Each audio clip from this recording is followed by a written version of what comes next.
Assalamualaikum warahmatullahi wabarakatuh. Berjumpa kembali dengan saya Murni Rahayu Ningsi, calon guru penggerak angkatan 9 dari SMP Negeri 1 Pegajahan, Kabupaten Serdang Bedagai.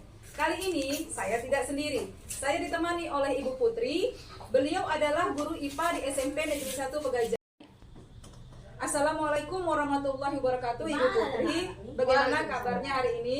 Waalaikumsalam warahmatullahi wabarakatuh. Alhamdulillah kabar saya sedang baik.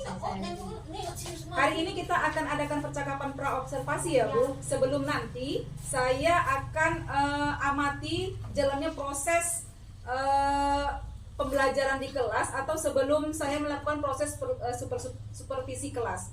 Adapun tujuannya dilakukan supervisi adalah untuk mengetahui atau mengevaluasi jalannya proses pembelajaran yang Ibu lakukan dan kenapa hari ini kita melakukan percakapan observasi. Ini adalah langkah awal sebelum Ibu melaksanakan pembelajaran di kelas agar Ibu lebih percaya diri memberikan pembelajaran di kelas kepada murid. Ada beberapa pertanyaan yang akan saya tujukan kepada Ibu terkait dengan tujuan. Yang pertama, apa tujuan pembelajaran yang ingin Ibu capai? Untuk berdasarkan pemetaan pembelajaran yang saya tuliskan, di sini ada beberapa, tetapi dalam pertemuan di sini saya akan memunculkan satu tujuan pembelajaran, yaitu siswa dapat memahami karakter benda padat. Oke, berarti tujuan yang ingin Ibu capai adalah Ibu ingin siswa memahami tentang karakter benda padat ya Bu ya. Yang kedua, bagaimana dengan area pengembangan yang ingin Ibu capai atau yang ingin Ibu lakukan observasi? Untuk areanya di sini saya ambil dari dua, yaitu ada pengetahuan dan keterampilan. Yang pertama, aspek pengetahuan siswa dalam memahami karakter dari benda padat. Yang kedua, aspek keterampilan siswa dalam menuliskan karakter dari benda padatnya. Baik, jadi area pengembangan yang ingin Ibu capai adalah bagian aspek pengetahuan dan keterampilan pada siswa ya Bu. Baik, yang ketiga, kan di dalam kelas mungkin dari strategi pembelajaran, model pembelajarannya maupun dari metode pembelajarannya. Untuk di sini saya menggunakan strategi saya pembelajaran yang namanya berdiferensiasi berdasarkan kesiapan bagian siswa yang diintegrasikan oleh pembelajaran sosial emosional, dan saya akan membagikan kelompok sesuai dengan kemampuan, keterampilan, dan keaktifan dari siswanya. Yang pertama, untuk model pembelajarannya saya menggunakan model pembelajaran berbasis masalah atau dikenal dengan PBL atau Problem Based Learning. Yang kedua, untuk metodenya saya menggunakan model kerja kelompok, tanya jawab, dan juga penugasan. Oke, baik. Jadi rencana yang ingin Ibu terapkan di dalam kelas menggunakan strategi pembelajaran berdiferensiasi ya Bu, Iya. yang diintegrasikan kepada pembelajaran sosial emosional menggunakan model pembelajaran Problem Based Learning atau PBL dan juga dengan metode diskusi kelompok, kemudian penugasan dan juga tanya jawab. Kemudian Bu, pertanyaan yang keempat, bagaimana dengan media yang akan Ibu gunakan di dalam kelas? Di sini untuk media pembelajarannya saya akan menggunakan media-media gambar dari benda padat yang ada di sekitar lingkungan, baik di rumah maupun di sekolah. Oke, akan menggunakan media gambar ya Bu untuk media pembelajarannya. Kapan Ibu akan melaksanakan kegiatan pembelajaran tersebut? Di hari apa? Dan juga kelas dan juga jam berapa kira-kira? Untuk jadwalnya di sini saya di hari Selasa di jam ketiga dan keempat di kelas 72. Oke, baik Bu. Jadi nanti di hari Selasa pada jam 3 dan 4 di kelas 72 ya Bu. Iya. Saya akan datang ke kelas dan saya akan melakukan supervisi kelas. Saya juga akan melihat apa saja yang akan terjadi di kelas Ibu ya selama pembelajaran. Nanti setelah Ibu melakukan kegiatan observasi atau pembelajaran di dalam kelas, kita akan melakukan percakapan yang terakhir ya Bu, yaitu pasca observasi yang nantinya akan didampingi oleh pengajar praktik. Baik Ibu, sebelum kita akhiri, apa yang Ibu dapatkan dari hasil percakapan kita hari ini? Untuk hasilnya diskusi kita ini, saya sudah mengetahui bakal menggunakan media apa yang baik di pelaksanaannya nanti di dalam kelas. Baik. Baik Bu Putri, terima kasih atas waktunya sudah mau berbincang-bincang dengan saya di percakapan pra observasi ini ya. Sampai ketemu lagi di observasi kelas di hari Selasa ya Bu ya. Demikian percakapan hari ini, sampai bertemu di kegiatan observasi kelas dan percakapan pasca observasi. Assalamualaikum warahmatullahi wabarakatuh. Waalaikumsalam warahmatullahi wabarakatuh. Assalamualaikum warahmatullahi wabarakatuh.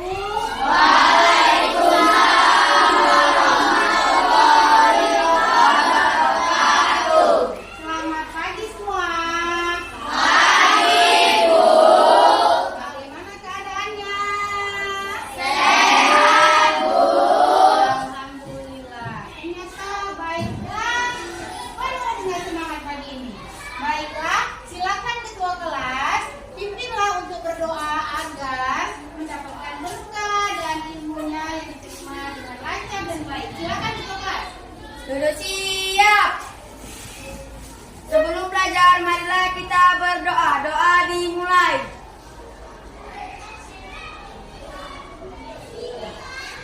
Doa selesai.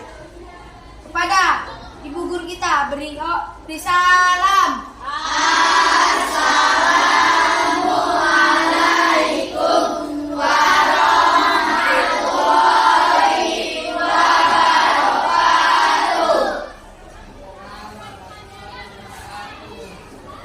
Nah, baiklah, selanjutnya kita akan melihat apakah ada teman kalian yang tidak hadir hari ini. Silakan berbaris. Kalau berdiri, amati teman kamu. Kira-kira ada nggak teman-teman kamu yang sehari-hari di dalam kelas ini yang ada di atas kamu? Silakan berdiri. Silakan Casey. Coba lihat, amati. Ada tidak hari ini? Ada semua. Alhamdulillah, ternyata hari ini sehat semua untuk siap menerima pelajaran di pagi hari ini. Selanjutnya, terima kasih Bu Desi. Baiklah, kita akan mulai pelajaran, namun kita akan melihat kembali apakah kesepakatan kelas yang telah kita buat. Silakan Ibu mulai dari sebelah kanan Ibu. Apakah kesepakatan kelas kita yang pertama? Terima kasih. Yang kedua? Yang ketiga? Oke, yang keempat?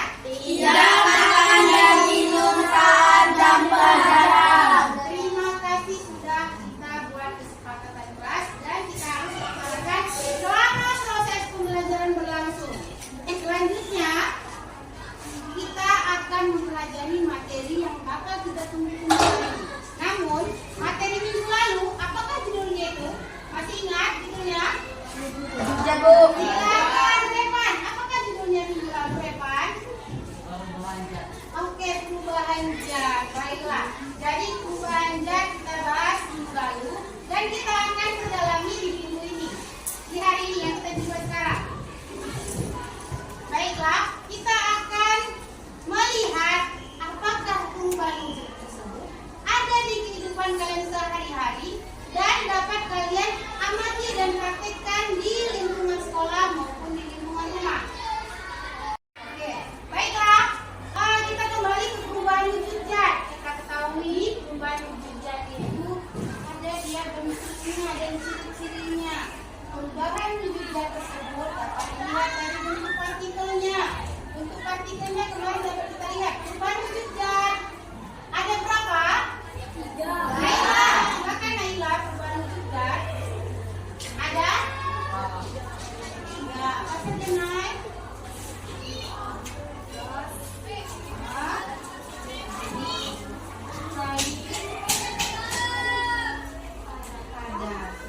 Terima kasih Naila. Jadi kita sekarang masuk ke yang namanya perubahan wujud dari benda padat. Kita ketahui benda padat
benda padatnya aja terlebih dahulu. Coba lihat benda yang ada di belakang, sebelah belakang kanan ibu, paling belakang ada benda apa aja situ? Ada sapu, ada gayung, ada kemoceng, ada gantungan baju ataupun gantungan untuk benda-benda yang dapat disimpan dengan disusun dengan rapi. Selanjutnya, kita akan mengamatinya. Benda tersebut termasuk benda padat atau tidak? Silakan kita kelompokkan benda tersebut. Coba tuliskan benda, nama benda yang ada kalian tentukan di belakang itu. Silakan. Sini, silakan buka bukunya, mulai menggambar dan tentukan kira-kira benda yang ada di sekitar lingkungan kelas kalian ini, benda yang zatnya padat. Silakan, boleh digambar. Kalau kelompok yang belakang, silakan boleh kalian menceritakannya dalam bentuk kata-kata. Boleh, silakan. Yang kelompok sini, silakan buat dengan cara diskusi, menunjukkan benda-benda padat apa yang ada di sekitar. Silakan.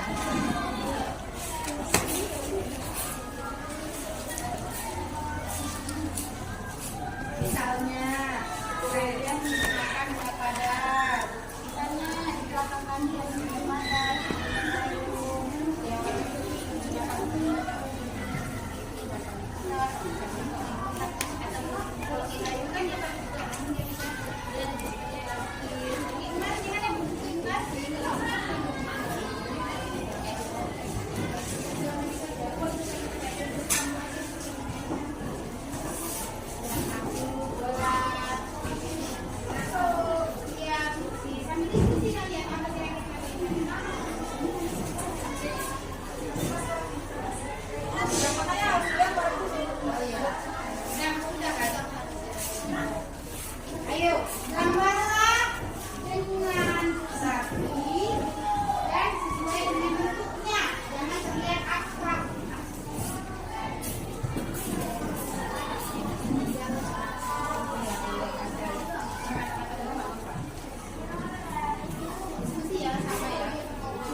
buku, jam, papan tulis, sepatu, tas, sepatu, pot bunga, tong sampah, penghapus, spidol, pulpen, buku, dan lain-lain. Assalamualaikum warahmatullahi wabarakatuh. Baiklah, setelah anak-anak itu mengamatinya dan ada dengan cara menggambar, mengamati di dalam kelas langsung, bahkan ada yang mengamati di luar kelas benda-benda yang jenisnya dari padat atau berpadat. Sekarang ibu akan memberikan beberapa benda tersebut dan tolong deskripsikan bentuk dari benda tersebut. Ada yang pertama, bendanya di kelompok ini ada gelas. Tolong deskripsikan ciri-ciri dari namanya gelas tersebut.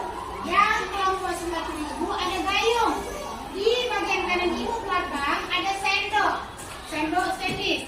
Yang paling belakang sebelah kiri ibu ada piring. Silakan mulai deskripsikan ciri-ciri benda yang telah ibu berikan tadi. Silakan dimulai.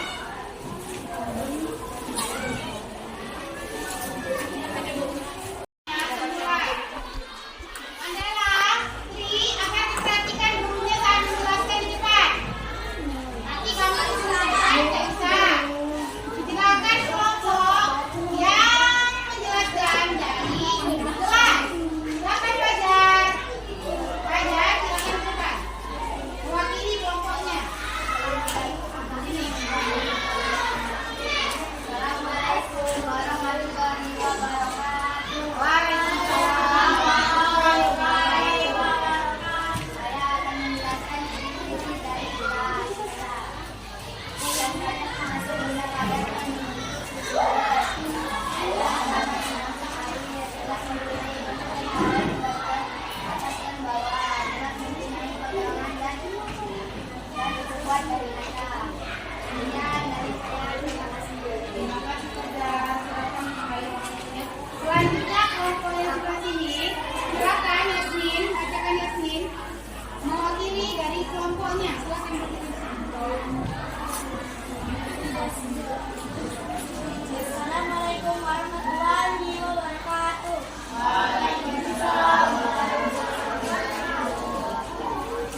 Disinikan bentuk benda padat berupa gayung. Jika gayung dipindahkan dari wadah ke satu ke wadah yang lain, maka volumenya akan tetap. Demikian dari kami. Assalamualaikum warahmatullahi wabarakatuh. Bagaimana pelajaran hari ini? Apakah bisa menarik untuk kalian dan kalian lebih paham tentang benda padat? Dan apakah benda padat tersebut berada di lingkungan sekitar atau hanya ada di buku saja? Bagaimana hari ini? Menyenangkan? Terima kasih untuk pelajarannya hari ini dan kalian sudah memahaminya dengan baik. Ibu akhiri, Assalamualaikum warahmatullahi wabarakatuh.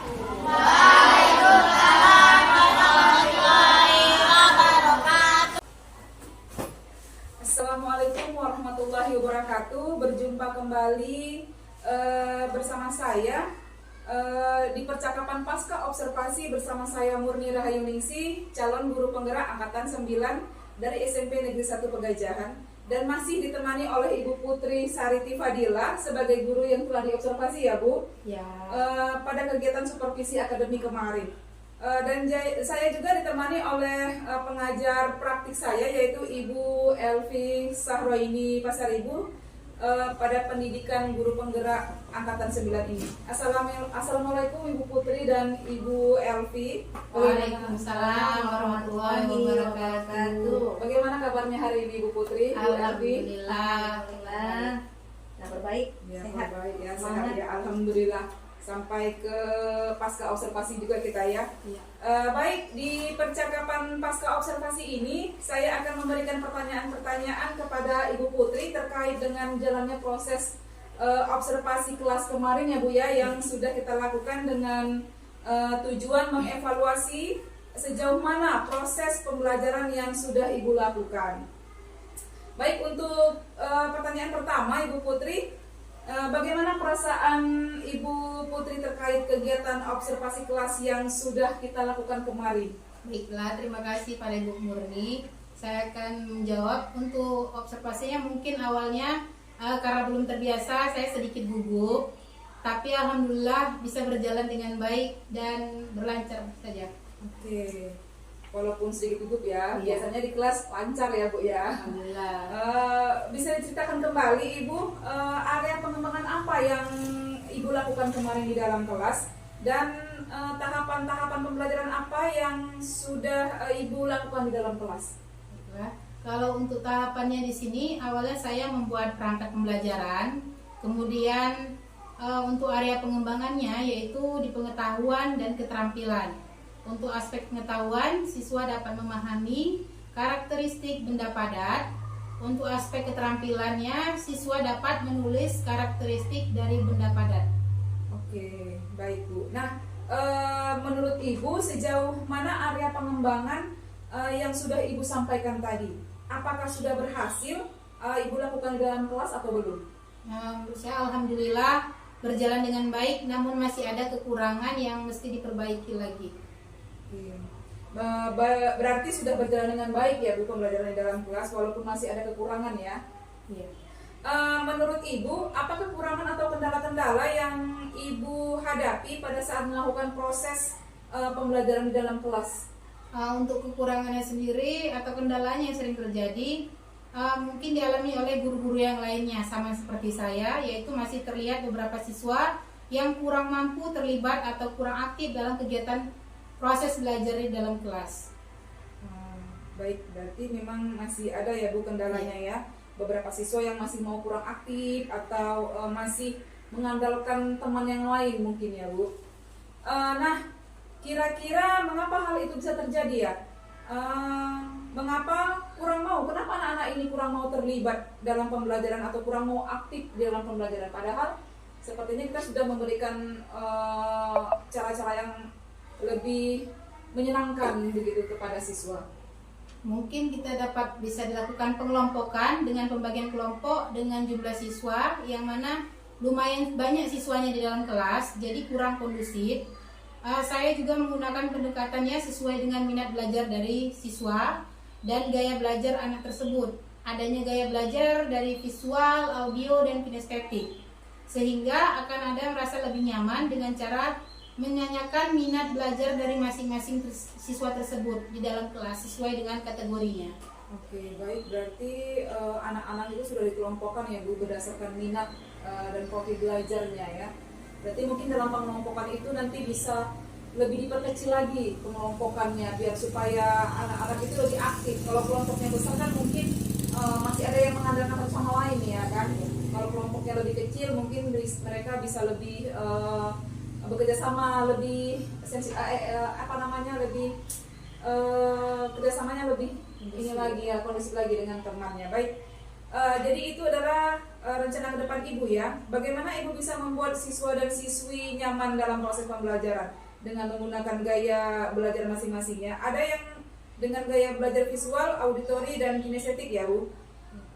Mudah-mudahan yang sudah Ibu rencanakan atau terrealisasi dan memberikan proses pembelajaran yang lebih baik lagi dibanding kemarin ya Bu. Nah, saya akan tunggu cerita-cerita Ibu selanjutnya nanti, apakah sudah bisa terrealisasi atau belum di dalam kelas dengan teknik-teknik tersebut.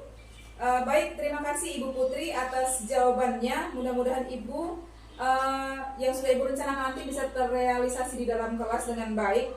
Nah, baik, sekarang saya akan memberikan kesempatan kepada Ibu Elvi sebagai pengajar praktik untuk memberikan umpan balik atau tanggapan terkait percakapan pasca observasi atau terkait berjalannya kegiatan observasi kelas. Kepada Ibu Elvi, kami persilahkan. Baik, terima kasih Bu Murni Rahayuningsih yang telah memberikan kesempatan kepada saya untuk memberikan umpan balik terkait percakapan pasca observasi yang kita lakukan pada siang hari ini.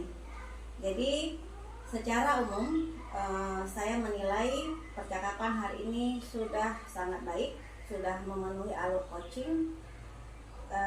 hanya saja mungkin kemudian tambahnya lagi sudah baiknya, artinya Bu Murni berarti telah mampu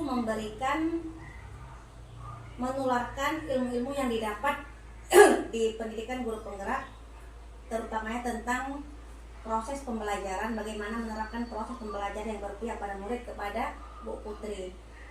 Dari percakapan tadi saya menyimpulkan bahwasanya Bu Putri sudah paham bagaimana melaksanakan pembelajaran yang berpusat pada siswa dengan menerapkan pembelajaran berdiferensiasi. Jadi harapannya praktik-praktik baik ini diteruskan supaya nanti Bu Putri dan rekan sejawat lainnya bisa memahami apa dan bagaimana menerapkan pembelajaran yang berpihak pada murid. Jadi tidak hanya sebatas di kegiatan ini saja, seperti itu. Kemudian pemetaan itu dikembangkan lagi, jangan hanya terfokus kepada gaya belajar siswa. Secara umum ada tiga garis besar cara kita memetakan siswa: profil, minat, gaya belajar. Profil ini nanti punya banyak cakupan, termasuk gaya belajar dan juga lainnya, seperti itu. Kemudian tambahannya lagi, praktek coaching ini juga nanti kiranya dapat diterapkan kepada siswa, bukan hanya kepada rekan sejawat. Jadi kan karena memang tujuan dari kegiatan kita ini adalah untuk kita praktekkan nantinya kepada siswa. Caranya sudah seperti yang Ibu lakukan tadi, kita gali. Kita tidak memberikan jawaban, kita tidak memberikan jawaban atas masalah yang dihadapinya, tapi kita hanya memfasilitasi, menuntun dia bagaimana untuk menemukan jawaban atas permasalahan yang sedang dihadapinya. Mungkin seperti itu, terus berproses untuk menjadi guru yang lebih baik dan bermanfaat bagi murid-murid kita tentunya. Terima kasih, saya kembalikan kepada Bu Murni. Baik, terima kasih kepada Bu Elvi atas umpan balik atau tanggapannya terhadap saya dan juga Ibu Putri. Mudah-mudahan untuk kedepannya bisa kita share lagi praktik baik kepada teman-teman guru untuk bisa mempraktikkan pembelajaran berdiferensiasi ini ya Bu ya, dan juga praktik coaching kepada siswa. Baik, akhirnya serangkaian supervisi akademik telah selesai dan dimulai dengan kegiatan kemarin pra-observasi ya Bu Putri, kemudian observasi kelas, dan yang sekarang pasca observasi. Saya ucapkan terima kasih kepada Ibu Putri sudah menemani saya dalam proses coaching ini, observasi kelas. Kemudian kepada Ibu Elvi juga saya ucapkan terima kasih sudah mau mendampingi kami. Dan akhirnya saya ucapkan terima kasih kepada keduanya dan saya tutup. Wabillahi taufiq wal hidayah. Assalamualaikum warahmatullahi wabarakatuh. Sampai ketemu lagi. Selamat siang.